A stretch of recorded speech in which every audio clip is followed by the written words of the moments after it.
Hello friends, are के शिक्षा junction पर आप सबका स्वागत है। हम लोग ज्योमेट्री पढ़ रहे थे, जिसमें हम लोगों ने ज्योमेट्री के पोर्शन में आपका points, line, angle, triangle and quadrilaterals को कवर कर लिया। मीन्स दैट बिंदु, रेखा, कोण, त्रिभुज और चतुर्भुज के कुछ बेसिक ज्योमेट्री को हम लोगों ने कवर किया हुआ है। आज हमारा जो ज्योमेट्री का नया सेगमेंट है सर्किल, यानी कि हिंदी में वृत्त। आइए इसकी बेसिक ज्योमेट्री को समझें कि वृत्त की परिभाषा क्या होती है, वृत्त में आपके पास परिधि क्या होती है, त्रिज्या क्या होती है, और जीवा, चाप, स्पर्श रेखा, चक्रीय चतुर्भुज किसे कहते हैं, और आपके वृत्त से रिलेटेड बहुत सारे थ्योरम्स हैं जिन पर डायरेक्ट बेस्ड क्वेश्चंस आता है। तो इन सबको आज ये सारी जितने टॉपिक्स हैं लगभग हम इन्हें अपने इस वीडियो में कवर करेंगे। तो प्लीज़ वीडियो को पूरा देखें, जिससे आप अपने छोटी छोटी चीज़ों के कॉन्सेप्ट को बेहतरीन ढंग से क्लियर कर सकें। देखिए, ज्योमेट्री एक ऐसा पोर्शन है जहाँ पर अगर आपको छोटी छोटी बातें नहीं याद हैं तो आप अपने क्वेश्चंस का आंसर नहीं पा सकते हैं। रीज़न है कि यही छोटे छोटे जो ज्योमेट्री के छोटे छोटे से आपके कॉन्सेप्ट होते हैं, जो फैक्ट होते हैं, उन्हीं से आपके क्वेश्चन सॉल्व होते हैं। तो प्लीज़ वीडियो को ध्यान से और पूरा देखें। तो आइए अपने वीडियो को स्टार्ट करते हैं। हमारा सबसे पहला जो बात है इसमें ज्योमेट्री का पहला सेगमेंट जो आज हमारा है वो है वृत्त, सर्किल। ठीक है, तो आइए सबसे पहले इसकी परिभाषा को देखें कि वृत्त कहते किसे हैं। तो वृत्त के लिए सबसे पहले हम लोगों ने एक माना पॉइंट ले लिया।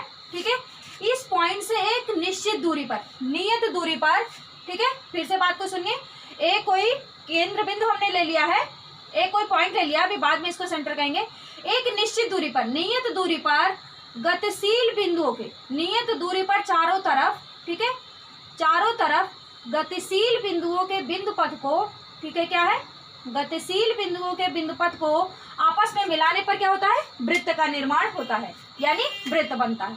तो देखिए ये क्या है, हमारे एक आपकी निश्चित दूरी है। ठीक है, निश्चित दूरी से क्या कर रहे हैं, गतिशील बिंदुओं के बिंदु पथ। गतिशील क्यों कर रहे हैं, क्योंकि ये आपस में एक ही जगह से क्या हो रहा है। देखिए, नियत दूरी आपकी क्या हो गई, ये दूरी, ये जो आपकी दूरी है, ये दूरी आप इस बिंदु से कहीं से भी देखेंगे, ये क्या होनी चाहिए, कांस्टेंट, यानी नियत, मतलब बराबर होनी चाहिए। तो सभी जगह से कहीं तक आप देखें, ये क्या होनी चाहिए, आपकी आपस में बराबर होनी चाहिए। तो इसके चारों तरफ, ठीक है, इस नियत दूरी के चारों तरफ गतिशील बिंदुओं के बिंदु पथ को आपस में अगर हम मिलाते हैं तो क्या मिलता है, वृत्त मिलता है। होप जो बात समझ गए होंगे। अब देखिए, जो हमारे पास, हम यहाँ से एक दूसरा वृत्त बना दे रहे हैं, जो हम लोगों ने ये पॉइंट लिया है, ठीक है, इस बिंदु को हम लोग क्या बोलते हैं, केंद्र बिंदु, केंद्र बिंदु, सेंटर पॉइंट, ठीक है, सेंटर पॉइंट। देखिए, जो कुछ भी हमें मापना है इसी सेंटर पॉइंट से, और ये जो बिंदुपथ होता है हमारा, बिंदुओं का ये जो बिंदुपथ है, ठीक है, ये जो बिंदुपथ है, ये बिंदुओं का जो हमारा बिंदुपथ है, इसको हम लोग क्या बोलते हैं, परिधि, परिधि, ठीक है, सरकमफ्रेंस इंग्लिश में बोलते हैं। इस बिंदु ओ को, मान लीजिए इसको हमने नाम दे दिया ओ, बिंदु ओ को हम क्या कह रहे हैं, केंद्र बिंदु, ठीक है, और ये हमारे यहाँ पर जो ये बिंदु पथ है, जिनको मिलाने से हमने वृत्त का निर्माण किया है, उसे हम क्या कह रहे हैं, परिधि, सरकमफ्रेंस। ठीक है, तो जो ये नियत दूरी है हमारे पास, इस नियत दूरी को हम लोग क्या बोलते हैं, त्रिज्या, आर से दिखाते हैं, त्रिज्या। ठीक है, देखिए बहुत बेसिक छोटी बात है, फिर भी जान लीजिए क्या है, एक निश्चित बिंदु से नियत दूरी पर, ठीक है, चारों तरफ हम लोगों ने क्या किया है, चारों तरफ गतिशील बिंदुओं के बिंदु पथ को मिलाया है, तो क्या मिला है, हमें वृत्त मिला है। और ये वृत्त का हमारा क्या होता है, परिधि। ठीक है, ये गतिशील बिंदु जहां से, इसको परिधि, इंग्लिश में सरकमफ्रेंस बोलते हैं। और ये जो हमारा पॉइंट है, इसको सेंटर पॉइंट यानी केंद्र बिंदु बोलते हैं। जो हमारी नियत दूरी होती है उसे हम लोग त्रिज्या यानी इंग्लिश में क्या बोलते हैं, रेडियस बोलते हैं। ठीक है, होप सो आपने इतनी बात को समझा होगा। तो ये थी बेसिक इसको गोला प्रकार से अगर आप खींचेंगे तो देखिए गोला प्रकार जो होता है उसमें हम लोग अपना पेन फंसाते हैं और ये एक पॉइंट पर करके क्या करते हैं, इस तरह से चारों तरफ घुमाकर बना लेते हैं। तो ये हमेशा क्या होती है, हर पॉइंट्स पर इक्वल। ठीक है, होप सो बात समझ गए। इसको रेडियस को हिंदी में त्रिज्या बोलते हैं और इसको जो दिखाते हैं स्मॉल आर से।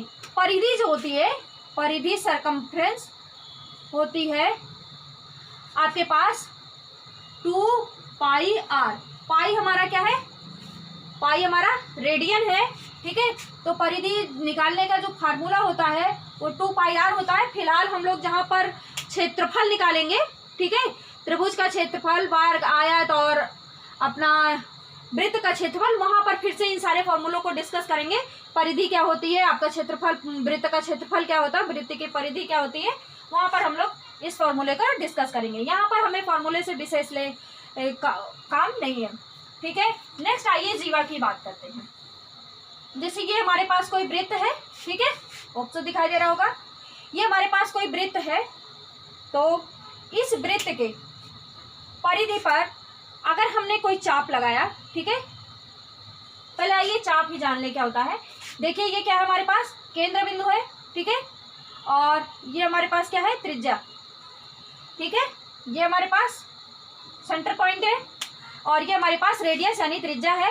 अब यहाँ से आप किसी भी डिस्टेंस का, ठीक है, ये मैंने ए बी डिस्टेंस का क्या है, एक आर्क यानी चाप लगा लिया।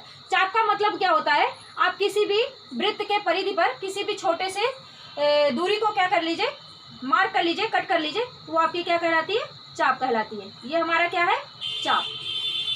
ए बी आर्क, ऐसे इस पर सिंबल बनता है, ऊपर लगा दिया जाता है, इसको पढ़ते हैं आर्क ए बी या फिर चाप ए बी। ठीक है, तो किस चाप के जो आपके ये दो बिंदु हैं, इन्हें अगर आप आपस में मिला दीजिए सीधी रेखा से, ठीक है, सीधी रेखा से अगर हम मिला दें तो किसी भी वृत्त पर लगाए गए चाप के दोनों बिंदुओं को सीधी रेखा से मिलाने पर क्या होता, हमारा जीवा बनता है। इसको क्या बोलते हैं, जीवा।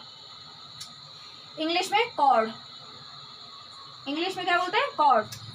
तो आप याद रखें, जीवा के लिए क्या है, किसी भी वृत्त की जीवा सदैव वृत्त की परिधि से होकर गुजरेगी और दो बिंदुओं पर प्रतिच्छेद करेगी। यानी दो बिंदुओं पर क्या होगी, ये देखिए, हमेशा सदैव दो बिंदु पर इसे प्रतिच्छेद करेगी।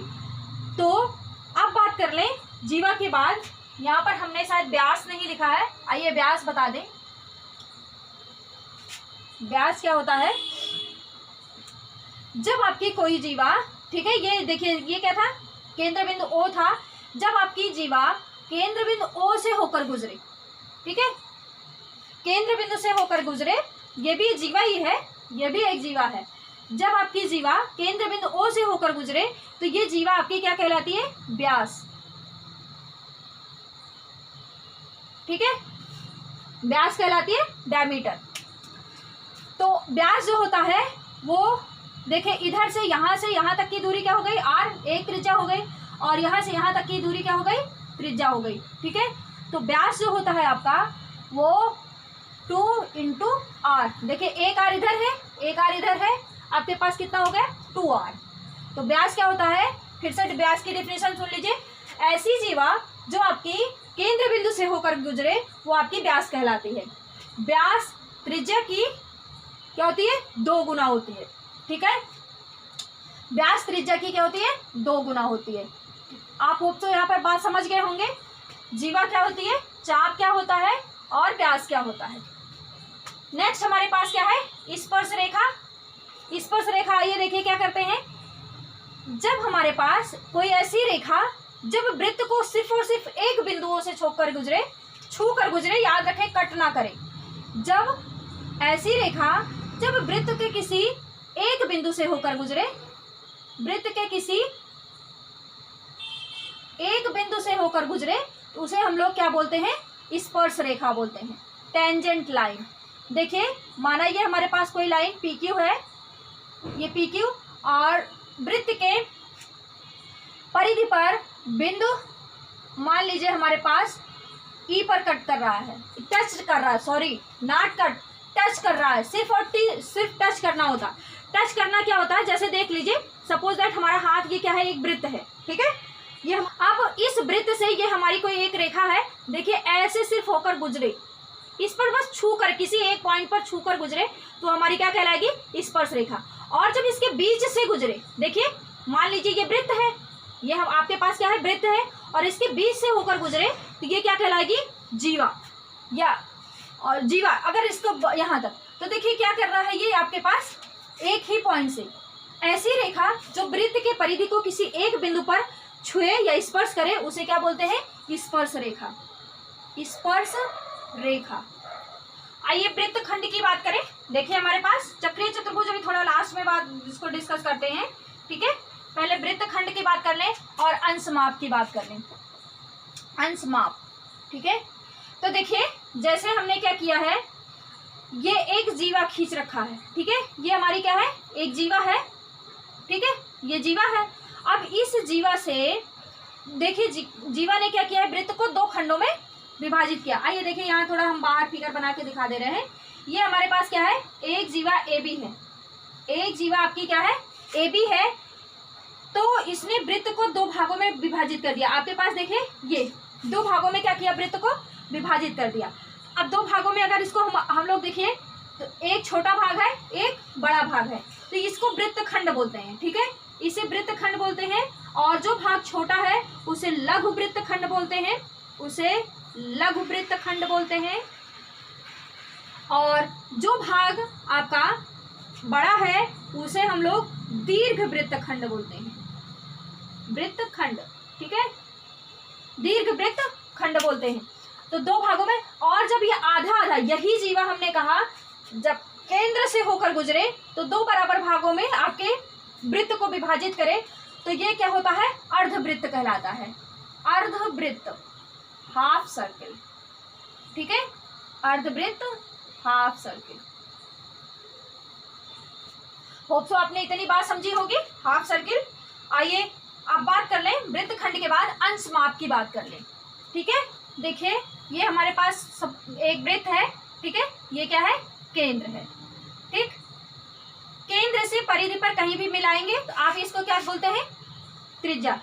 तो दो त्रिज्याओं के बीच, ये दो त्रिज्याओं के बीच का जो कोण होता है वो हमारा क्या कहलाता है, अंश माप कहलाता है। देखिए दो तरह से कोण बन रहा है, एक आपका ये भी बन रहा है, सपोज दैट ये आपके पास अल्फा है और ये बीटा बन रहा हो, ठीक है, इसको हम यहाँ से हटा रहे हैं।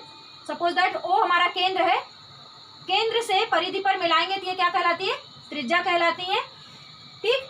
अब ये जो त्रिज्याएं यहाँ पर देखिए कोण अंतरित कर रही हैं, इस कोण को हम लोग क्या बोलते हैं, अंश माप, अंश माप, ठीक है। तो दो कोण अंतरित हो रहा है, एक इधर बाहर की तरफ से देखिए हो रहा है जिसको हमने बीटा कहा है, एक अंदर की तरफ से क्या हो रहा है, अल्फा। बात समझ रहे होंगे। अब जब ये अंश माप है, ठीक है, ये अंश माप है और ये त्रिज्या के द्वारा वृत्त से एक खंड निकाला जा रहा है, ठीक है, ये त्रिज्या के द्वारा एक खंड निकाला जा रहा है। तो इस खंड को देखिए, इतने से भाग को हम बाहर अगर कर लें, इतने से भाग को अगर हम लोग वृत्त का बाहर कर लें, देखिए ये अल्फा, ये हमारे पास आर है, इसको क्या बोलते हैं, त्रिज्य खंड। त्रिज्य खंड, त्रिज्य खंड क्यों कह रहे हैं, क्योंकि ये त्रिज्या के द्वारा हमारा खंडित किया जा रहा है वृत्त को, और जब जीवा के द्वारा किया जा रहा था तो हमने उसको वृत्त खंड का नाम दिया था। और जब हमारे पास ये त्रिज्या मीन्स रेडियस के द्वारा वृत्त को कट करके निकाला जा रहा है या उसको खंडित किया जा रहा है तो उसको हम लोग त्रिज्य खंड करें। और जो ये त्रिज्या द्वारा अंतरित कोण है, ठीक है, वृत्त में, इसको हम लोग क्या बोलते हैं, अंश माप। होप तो आपने त्रिज्य खंड समझा होगा। तो यहाँ पर भी लघु त्रिज्य खंड, दीर्घ त्रिज्य खंड आप चाहे तो कह सकते हैं, लेकिन आपके पास त्रिज्या के द्वारा निकाला गया खंड ये क्या है, यही होता है, ठीक है। बात समझ रहे होंगे। एक मिनट फिर से इसी में वृत्त खंड और त्रिज्य खंड दोनों बता दें, ठीक है। तो सपोज दैट ये हमारे पास कोई जीवा ए बी है, कोई जीवा क्या है, ए बी है, ठीक, जीवा ए बी है। तो वृत्त खंड क्या होता है, देखिए हम जो ये डॉटेड बना दे रहे हैं, ये जो डॉटेड है,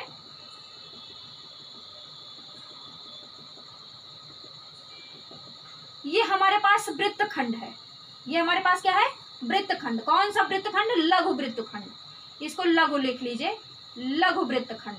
ठीक है, ये डॉटेड एरिया। बट ये जो पूरा सेगमेंट है, देखिए अब अगर हम लोग बात करें इस तरह से, ये जो हम इस तरह से लाइनें खींच रहे हैं, देखिए ये कवर कर रहा है आपका,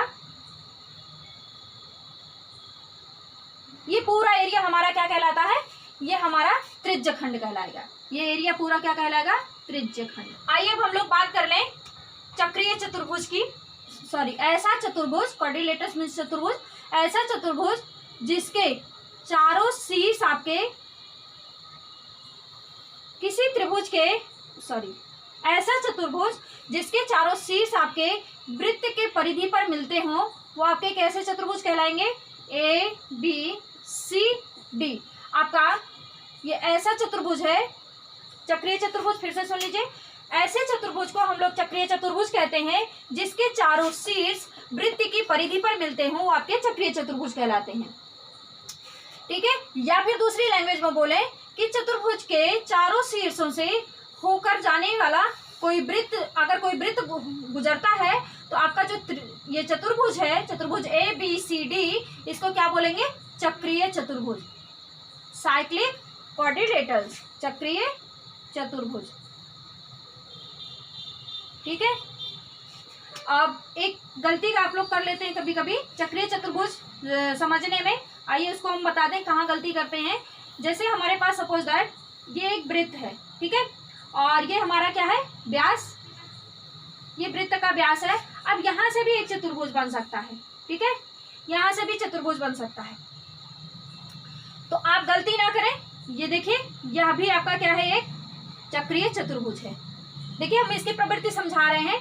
कभी कभी क्या होता है, ये भी एक चक्रीय चतुर्भुज है, भले ही ये व्यास से होकर गुजर रहा, हमको इससे कुछ नहीं लेना देना है, बस हमारा डेफिनेशन क्या कह रहा है, ऐसा चतुर्भुज जिसके चारों शीर्ष क्या हो, आपके कहाँ से होकर गुजरे, शीर्ष से, ओ सॉरी चारों शीर्ष वृत्त की परिधि से होकर गुजरे। आइए एक और देखिए फिगर, देखिए हमारे पास एक वृत्त है ये, अब ठीक है, अब एक ऐसा चतुर्भुज सपोज दैट बना है, ये ए बी ओ सी, तो ये एक चतुर्भुज है, बना है ना आपके पास, ए बी ओ सी, ये एक चतुर्भुज बना है। ये आपका चक्रीय चतुर्भुज नहीं कहलाएगा। देखिए इसका एक शीर्ष जो है, शीर्ष ओ आपका क्या है, केंद्र पर है, ये आपका चक्रीय चतुर्भुज नहीं होगा। ध्यान दीजिएगा, कभी कभी यहीं पर आप गलती कर देते हैं, इसको भी चक्रीय चतुर्भुज, क्योंकि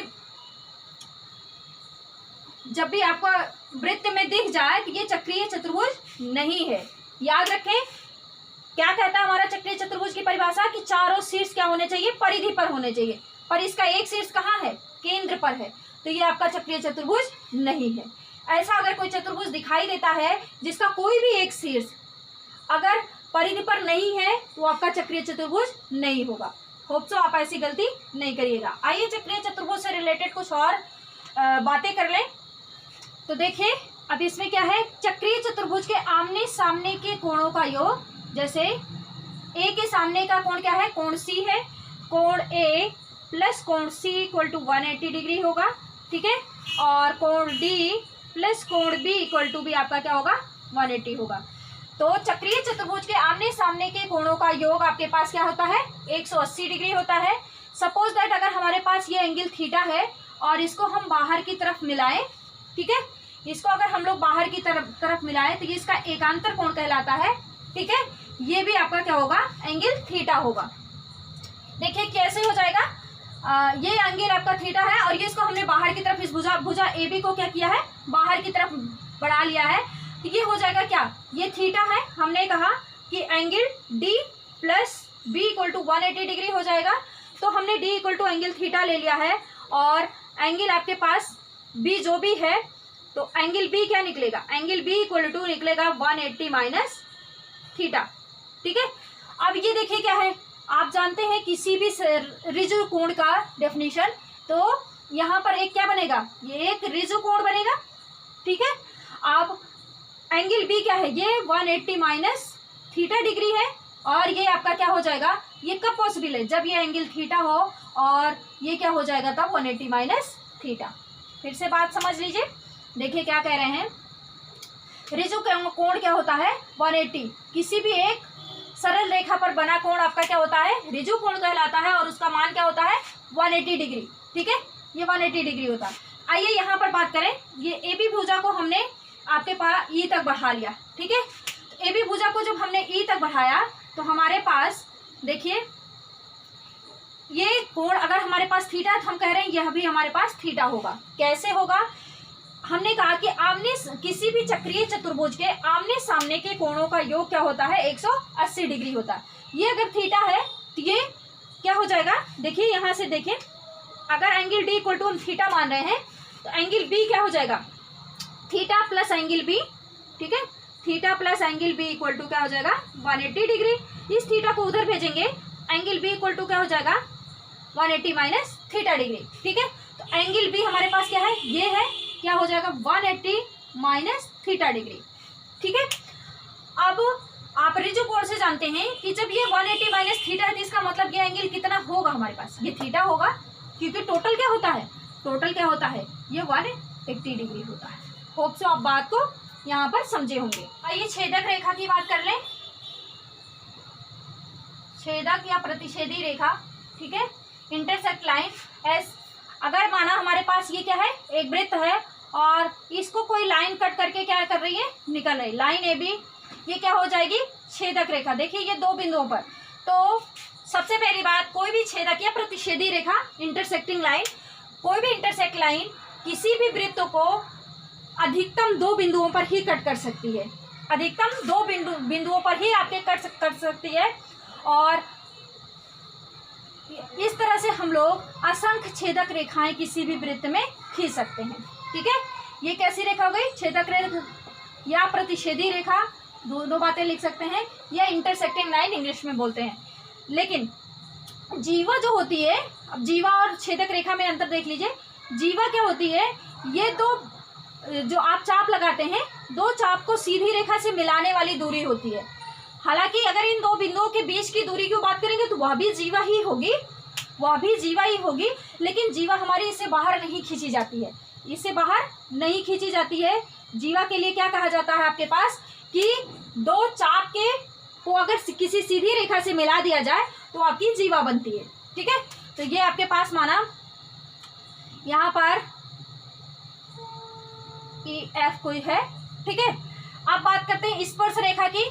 तो जैसे हमने कहा कि किसी भी वृत्त में असंख्य आपकी या इनफाइनाइट छेदक रेखाएं खींची जा सकती हैं, ठीक उसी तरह से किसी भी वृत्त की आपके पास इनफाइनाइट टेंजेंट लाइन स्पर्श रेखा भी खींची जा सकती है।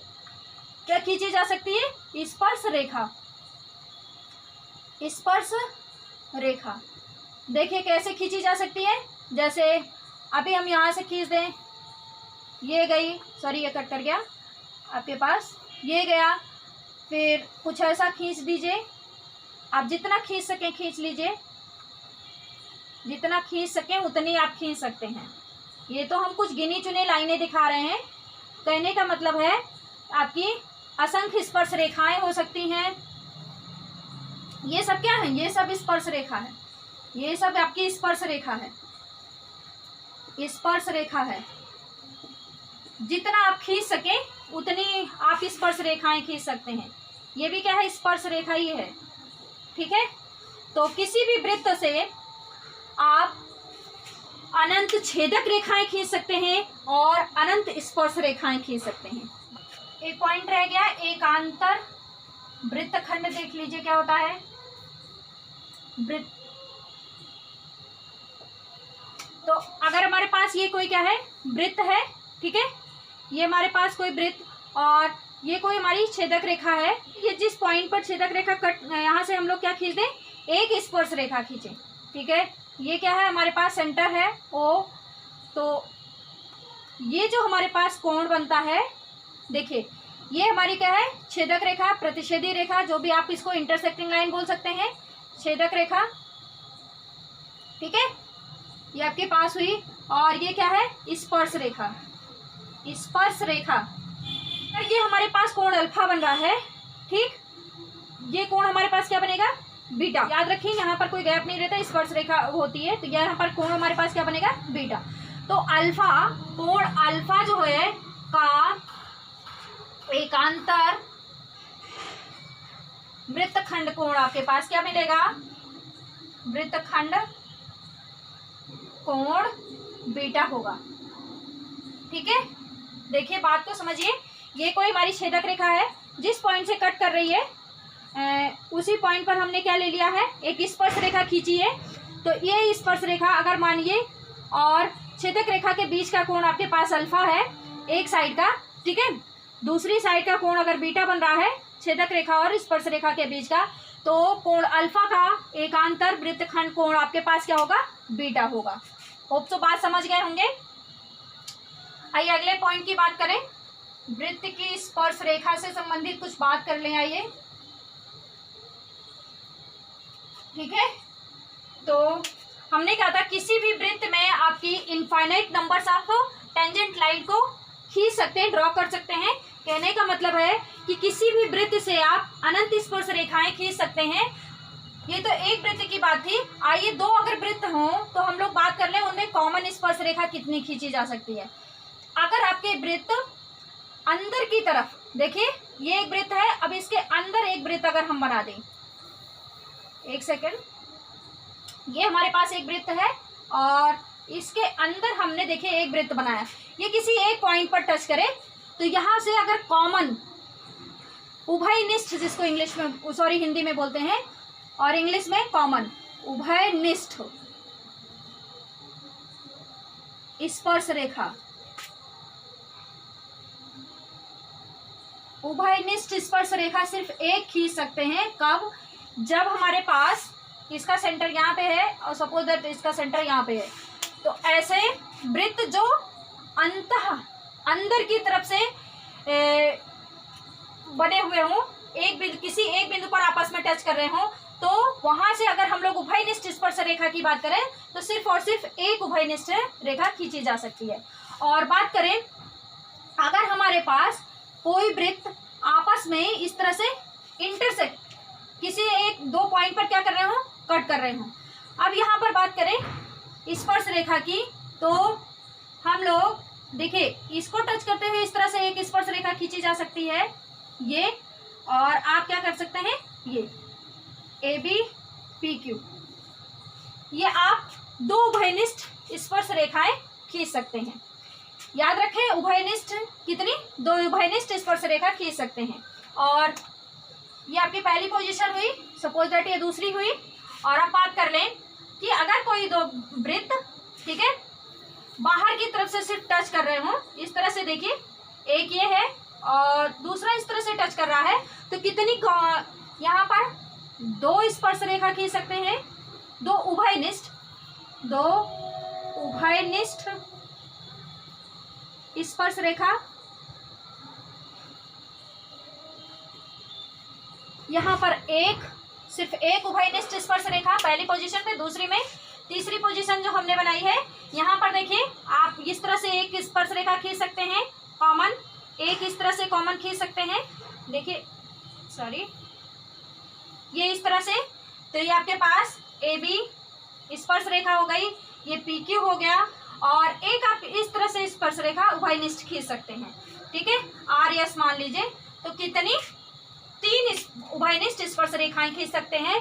कब? जब आपके वृत्त बाह्यतः किसी एक बिंदु पर स्पर्श कर रहे हो, बाहर से जब अंतः स्पर्श करेंगे एक खींचेंगे, जब आपस में इंटरसेक्ट करेंगे तो 2 खींचेंगे, और जब बाहर से एक दूसरे को टच करेंगे किसी एक पॉइंट पर तो 3 उभयनिष्ठ स्पर्श रेखा खींची जा सकती है। क्या? 3 उभयनिष्ठ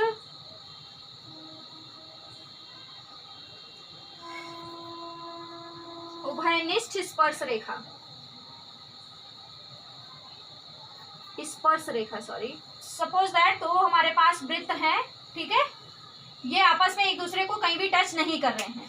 तो अब यहाँ पर कॉमन टेंजेंट की बात करें, आप एक पहली ऐसे खींच सकते हैं, दूसरी ऐसे खींच सकते हैं, और तीसरी देखिए इन दोनों को ऐसे त्रिज्या में मिलाते हुए इस तरह से, और चौथी आप इस तरह से मिलाते हुए खींच सकते हैं। कहने का मतलब है 4 उभयनिष्ठ स्पर्श रेखाएं आप खींच सकते हैं। ये एक हो गई, 2, 3 और 4।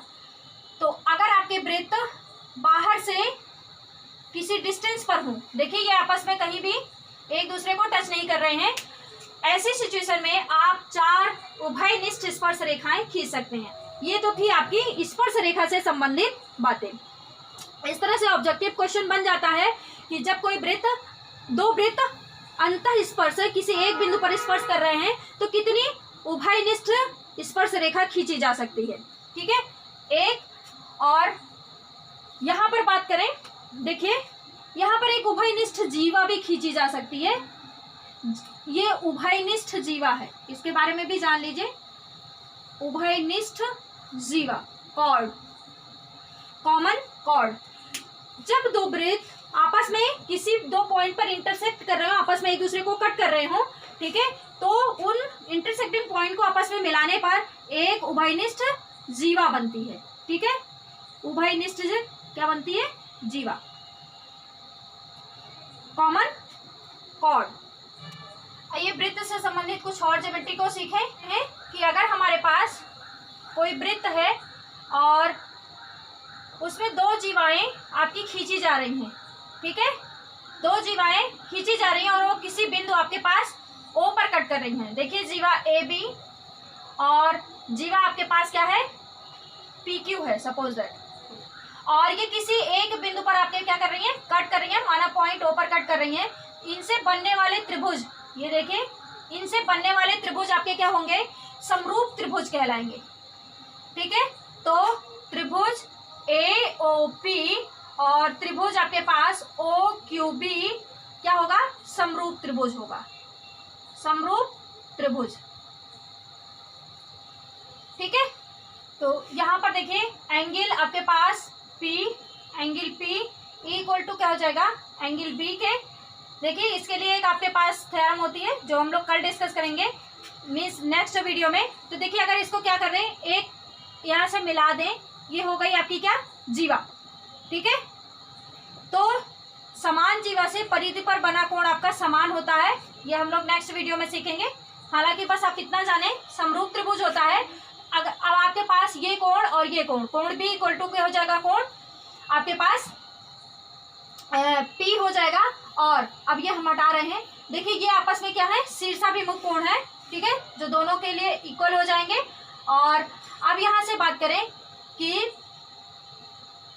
अगर आपके पास, हमने कहा था जब समरूप त्रिभुज होते हैं तो त्रिभुज की जो संगत भुजाएं होती हैं वो आपस में एक दूसरे को किसी रेशियो में आपस में एक दूसरे के किसी रेशियो में रहती हैं। तो संगत भुजा की बात करें तो इसके लिए आपकी संगत भुजा क्या हो जाएगी? जैसे OP upon OB equal to हो जाएगा AO अपॉन OQ। और तो ये आपके क्या हो जाएंगे? संगत भुजाएं और किसी न किसी रेशियो में होंगी और AP अपॉन BQ होगा। ठीक है, होप सो बात समझ रहे होंगे। आइए नेक्स्ट ज्योमेट्री देखें। जैसे हमारे पास कोई एक वृत्त है, ठीक है, और इस पर हमने एक जीवा खींचा, ठीक है, और यहाँ कोई केंद्र O से डाला गया लंब, जीवा पर डाला गया लंब जीवा को समद्विभाजित करता है। ठीक है, माना ये हमारे पास पॉइंट D है, तो केंद्र से जीवा पर डाला गया ये लंब है, ठीक है, लंब जीवा को समद्विभाजित करता है, मीन्स AD इक्वल टू क्या हो जाएगा? DB। ठीक है, OD परपेंडिकुलर ऑन AB। ठीक है, ये परपेंडिकुलर का सिंबल होता है। अगर हमारे पास माना कोई सर्किल है, वृत्त है, ठीक है, इस पर हमने कोई 2 स्पर्श रेखाएं खींची। ठीक है, माना एक स्पर्श रेखा हमने ये खींच दी AB, ठीक है, और दूसरी स्पर्श रेखा हमने क्या खींची? PQ। ये क्या है? PQ। एक स्पर्श रेखा हमने AB खींची, दूसरी स्पर्श रेखा PQ खींचा, तो ये आपस में अगर किसी पिन पॉइंट पर कट कर रहे हैं, ठीक है, ये AB है, पॉइंट अगर O यहाँ मान लीजिए या कुछ भी ले लीजिए, X पॉइंट ले लीजिए, ठीक है, और आप जानते हैं स्पर्श रेखा से आपके केंद्र की जो दूरी होती है वो त्रिज्या कहलाती है। ठीक है, ये सब क्या हो जाएंगी? त्रिज्या होंगी, आपस में बराबर होंगी। और जो स्पर्श रेखा से ये जो दूरी होगी, ये आपस में हमेशा क्या होगी, बराबर होगी। कहने का मतलब है अगर यहाँ पर पॉइंट हम लोग ले लें ई एफ, ठीक है, स्पर्श बिंदु ई एफ ले लें और ये स्पर्श रेखा ए बी और पी क्यू एक्स पॉइंट पर कट कर रही है अगर, तो हम लोग कह सकते हैं E X equal to F X, ठीक है, ये आपस में बराबर होती हैं।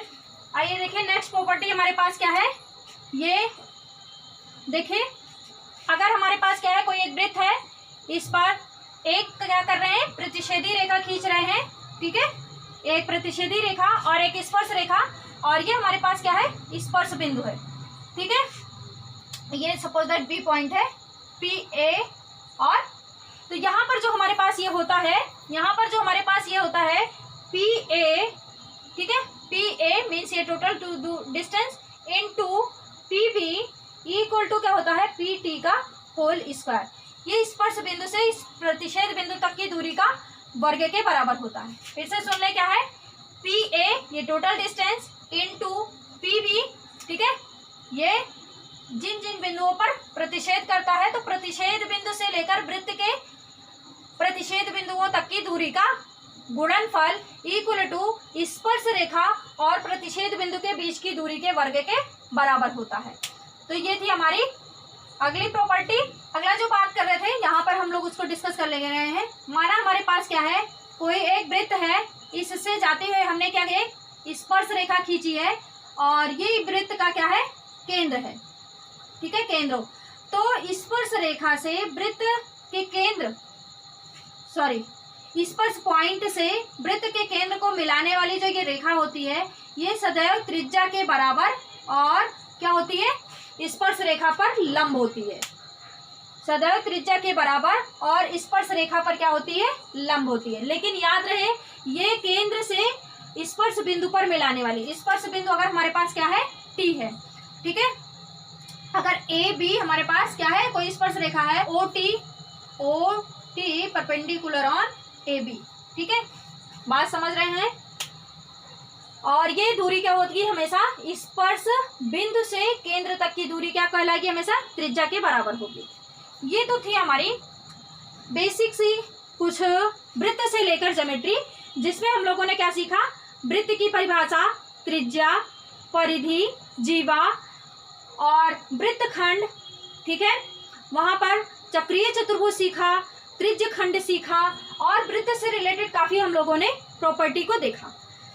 अभी वृत्त से संबंधित कुछ और हमारे पास थ्योरम्स हैं, प्रमेय हैं, जिन पर बेस्ड क्वेश्चंस बहुत ज्यादा इन पर भी आते हैं, डायरेक्ट इन पर भी क्वेश्चंस पूछे जाते हैं, और वो हम लोग नेक्स्ट वीडियो में देखेंगे। तो होप सो आपको सर्किल से रिलेटेड सारी ज्योमेट्री समझ में आई होगी। अगर आपको ये वीडियो पसंद आ रहा हो तो प्लीज वीडियो को लाइक, शेयर एंड चैनल को सब्सक्राइब करें। मिलते हैं वृत्त के ही और ज्योमेट्री के साथ नेक्स्ट वीडियो में। Thanks for watching.